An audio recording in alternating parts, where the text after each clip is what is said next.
Shalom, shalom, shalom, bonjour à tout le monde. J'espère que vous allez bien. Moi, ça va un petit peu plus ou moins, ça commence à aller. En fait, ce matin, nous allons commencer par une petite louange. Je vous ai dit que je priais sur les prières d'une maman prophétesse et son mari pasteur qui ne me connaissent pas. Donc, Facebook, je n'ai pas les droits d'auteur de la musique que je vais mettre, la louange. Donc, ce matin, nous commençons par la louange et puis nous allons avancer sur ce que j'ai à dire ce matin. On y va? Le temps et les situations. Amen. Louons le Seigneur. Papa pasteur.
Ta gloire apparaît, nous sommes éclairés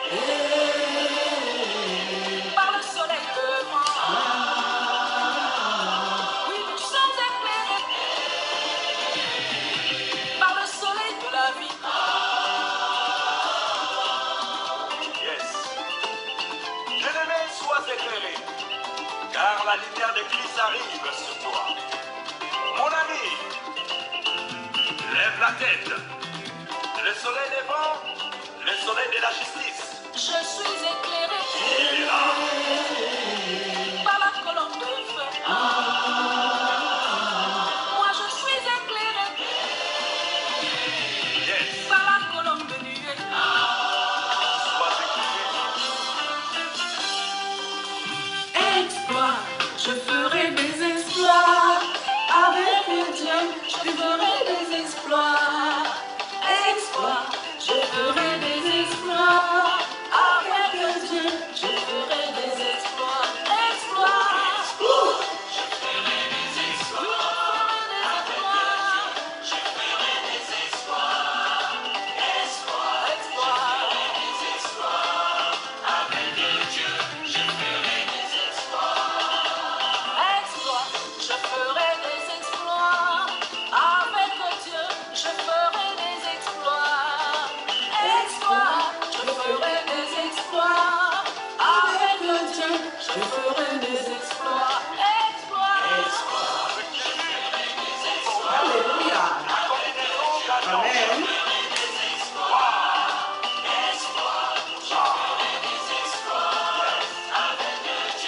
Je ferai des exploits.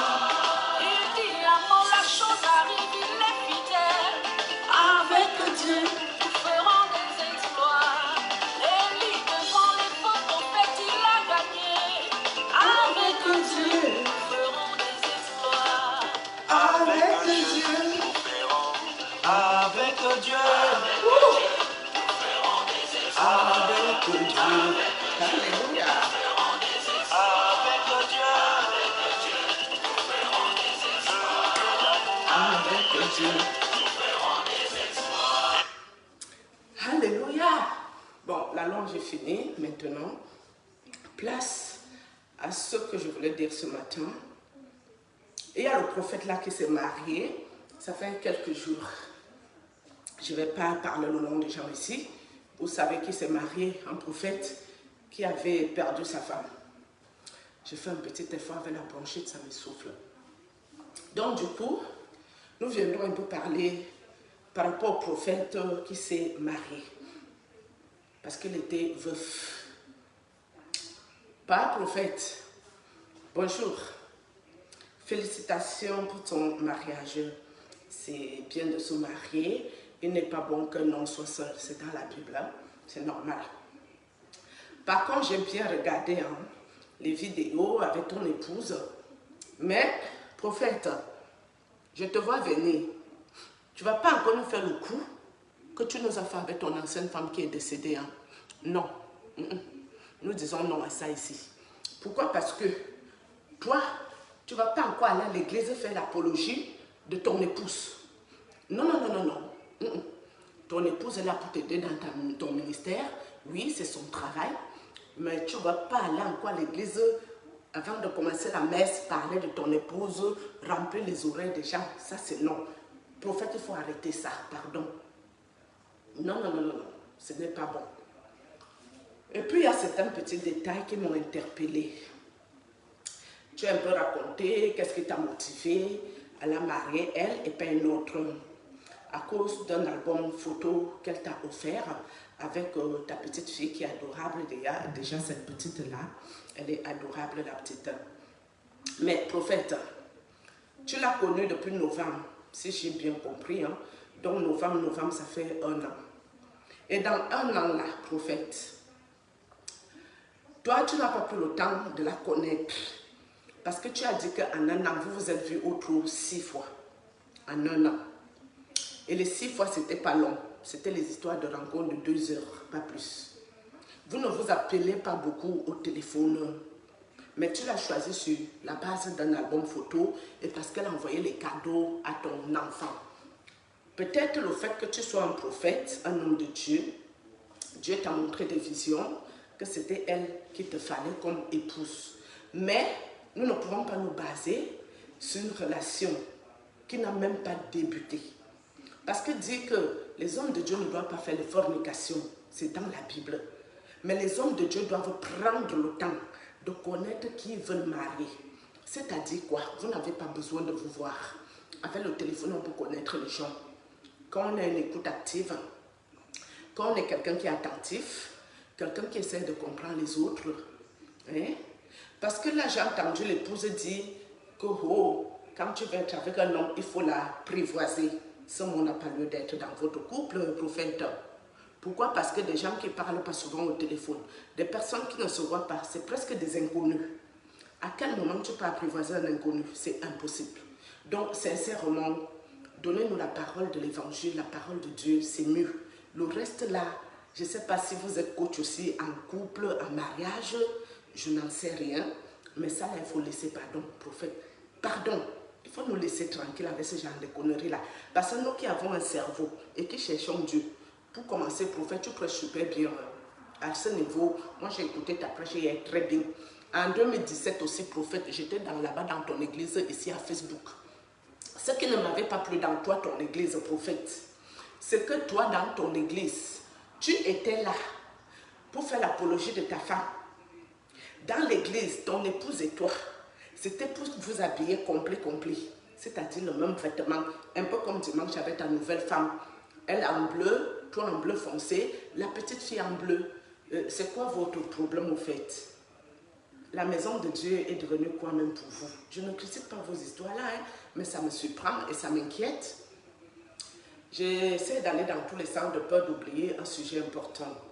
Concernant ton collègue, ton confrère pasteur, qui t'invitait ici en France et qui a eu des quiproquos, des ragotages, des commérages, des ondits, où il te sabotait dans l'église que tu étais un faux prophète. Déjà à ce niveau, ce n'est pas normal.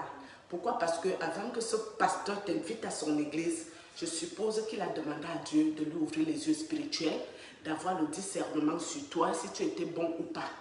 À partir du moment où il te prend, il va te mettre devant ses fidèles pour opérer les miracles, le sensationnel, et que derrière, je ne sais pas quel quiproquo vous avez eu au quartier, et qui vient commencer encore à raconter les mêmes histoires, même Jean-Marc, il a dit que tu étais très bon là, que tu es devenu un faux prophète, et tout ce que tu as pu raconter. Je ne parle pas de ta dernière vidéo hein, avant ton mariage ou après le mariage. Non, là tu as changé de langue, prophète. Je parle de l'ancienne vidéo où tu parlais de ton confrère pasteur. Tu lui as dit beaucoup de choses par manière. Ça veut dire que lui te sabote dans l'église, il ne se cache pas. Toi, pour lui répondre avec des mots quand même durs, tu tournes autour du pot, tu tournes un peu comme le serpent. Non. Quelqu'un qui est vrai.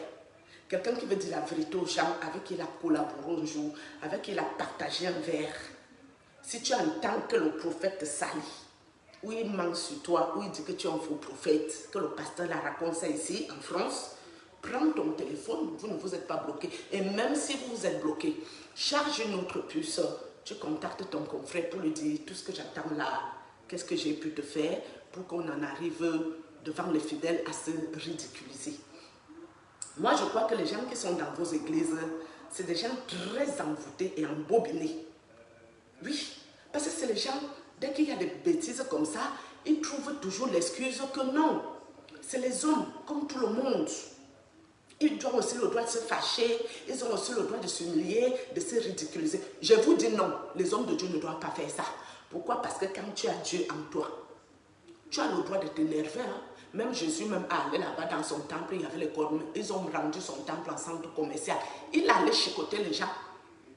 Donc tout le monde a le droit à la colère. Mais est-ce que la colère d'un homme de Dieu doit se retrouver dans les réseaux sociaux? Ça c'est non.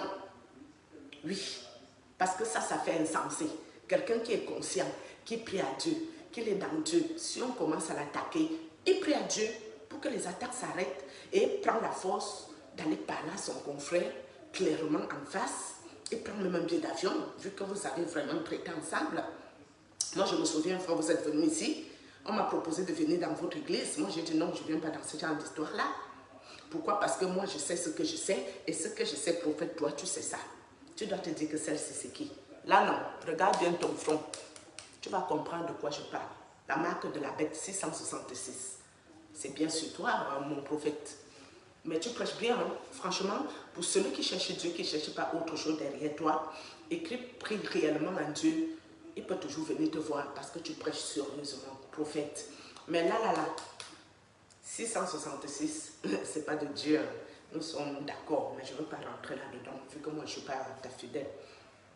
Donc maintenant que tu vas encore ramasser ta nouvelle femme, qui n'a même pas encore été formée, pour venir être coach d'amour, tu ne remarques pas que dès que tu poses une question à ton épouse, elle est un peu à coup d'idées, à coup de mots. Elle ne sait pas quoi répondre.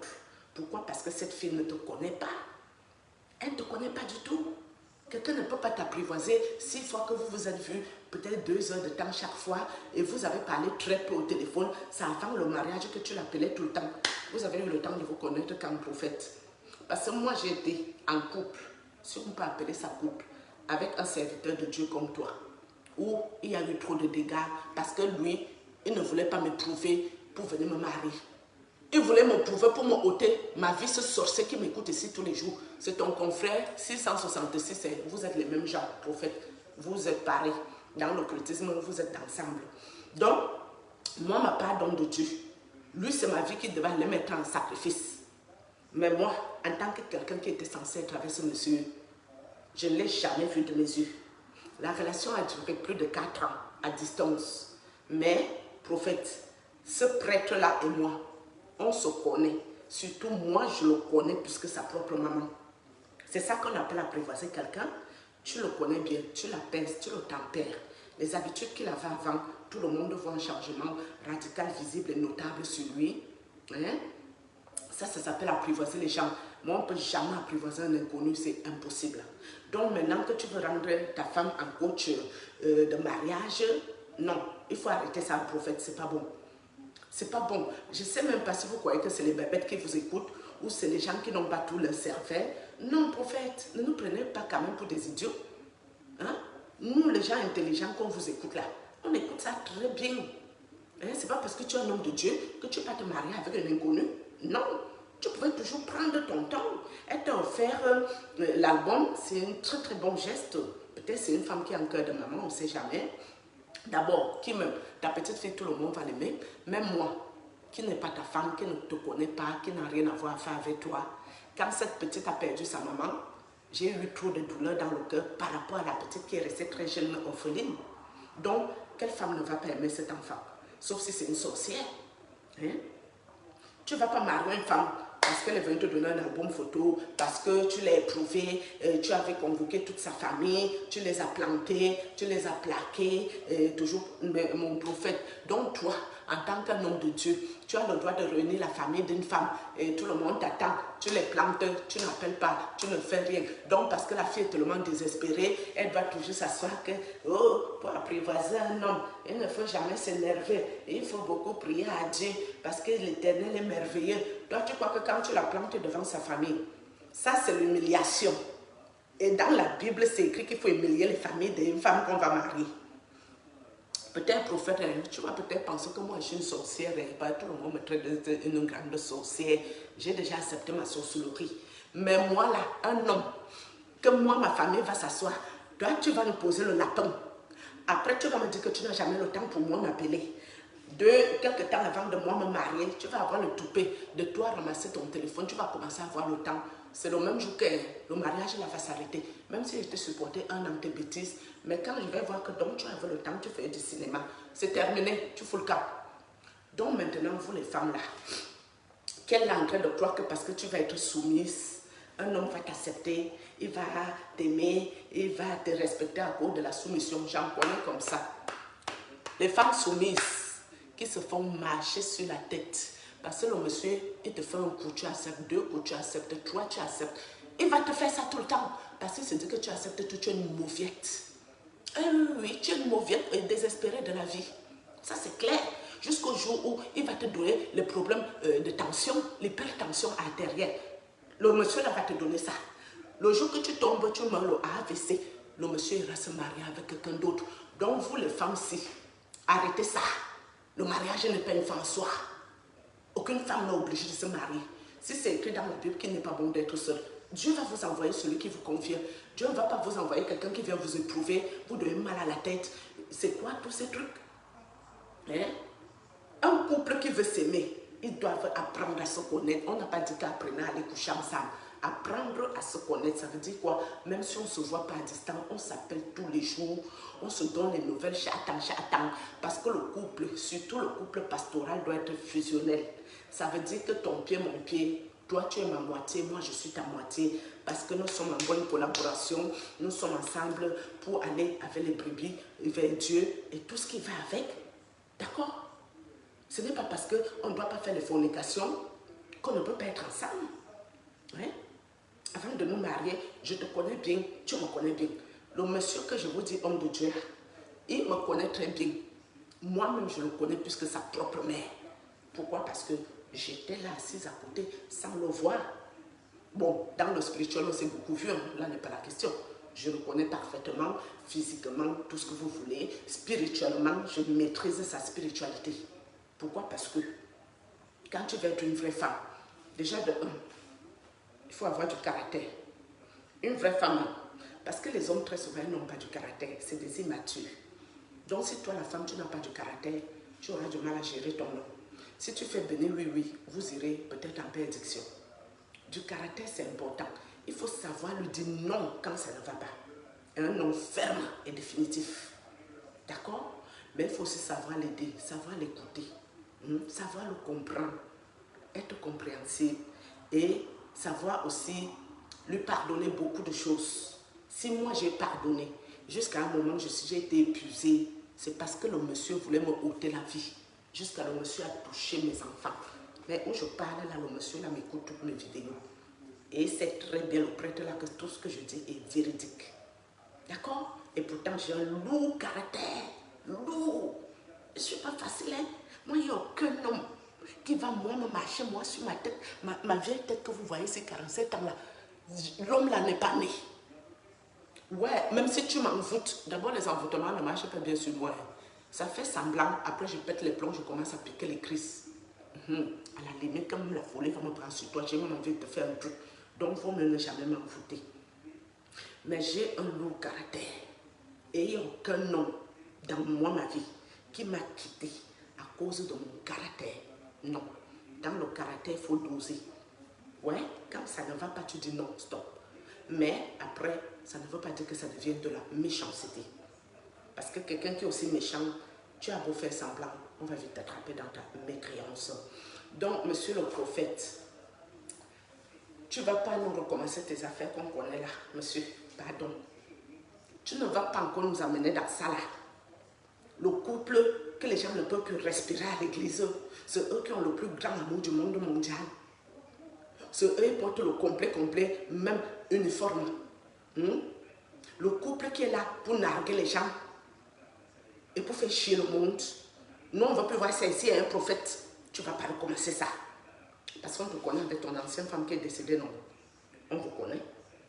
Votre vantardise dans l'église, c'est ça qui avait fait qu'en 2017, quand moi j'étais suivie, ma petite soeur qui m'avait donné le contact, je lui ai dit ça là.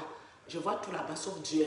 Moi, je vois les gens qui font le bling-bling, les gens qui sont en haut, les gens qui montrent que leur couple est parfait, mais la perfection, monsieur, n'est pas de ce monde, monsieur le prophète. Donc, arrêtez de nous prendre pour des cons. Nous sommes fatigués de vous. Et vos amours de papa pasteur, maman pasteur, papa prophète, maman prophétesse, vos histoires-là, c'est pas ça que nous venons chercher dans la maison de Dieu. Nous venons chercher la face du Seigneur. D'accord? Donc, nous sommes fatigués de votre faux semblant et vos conneries là. Arrêtez-nous ça dans les églises, on n'a pas besoin. Si vous vous aimez, votre amour c'est en public. Mais allez faire ça dans vos maisons, dans vos chambres, mais ça nous engage en quoi? Vous faites quoi, la télé-réalité ou vous servez à Dieu, ou vous êtes là pour le service du Seigneur? Lâchez les baskets aux gens. En parlant même du prêtre aussi. Le fameux prêtre avec mon caractère, il est toujours derrière moi pour me faire chier le monde parce qu'il connaît que je suis une bonne personne.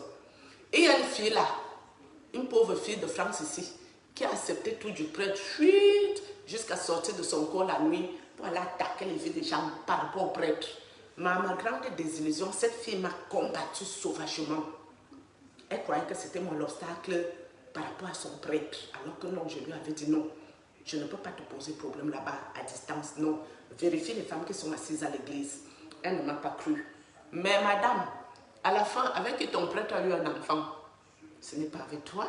Malgré tout ton bon caractère, malgré toute ta patience, malgré toute ta soumission. D'accord? Donc, monsieur le prophète, il faut savoir que chacun a son caractère en arrivant sur la terre. Il y a les lourds caractères comme moi. Il y a les caractères de douceur. Enfin, je suis douceur, je suis quelqu'un de très douce. Il y a des femmes très très soumises qui disent amen, amen à tout et n'importe quoi. Certains hommes n'aiment pas ça. Comment tu peux demander à ta femme que, oui, quel conseil tu peux donner à une femme pour qu'elle trouve un bon mari, pour qu'elle soit mariable? Et elle aussi, elle dit, ouais, il faut apprivoiser ton mari, il faut le comprendre, il faut être à l'écoute, et blabla. Non, non, c'est faux. C'est faux, monsieur le prophète. Ça là seulement, ce n'est pas vrai. Archi faux. Et puis ton confrère que tu as dit là que toi tu es un faux prophète, il t'a sali à l'église.